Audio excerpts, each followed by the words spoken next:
How do you go from this to them trying to depict the Aboriginals of Florida like some pale as hail albinos? How do you do that? How does anybody that looks like this survive the heat of Florida?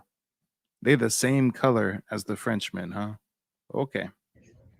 I'm pretty sure they look like this in that Florida heat. But back to what we were talking about here.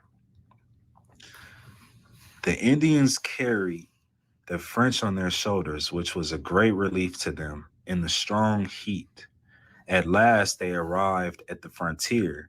The king then halted his army and called an ancient magician who was more than 100 years old. So, bidding him reveal the enemy's dispositions. So that was the request of Altina to his sorcerer.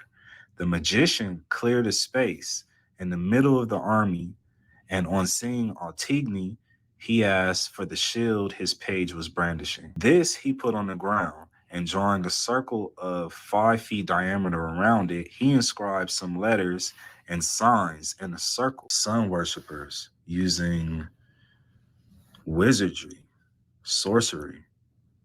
This is big time history.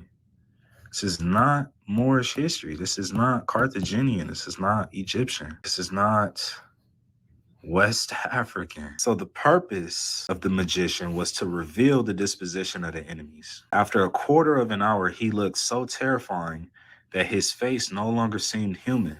He controlled himself. He contorted himself until his bones could be heard cracking, and he did many other things besides that were most unnatural. At last, exhausted and as if confused, he resumed his original aspect.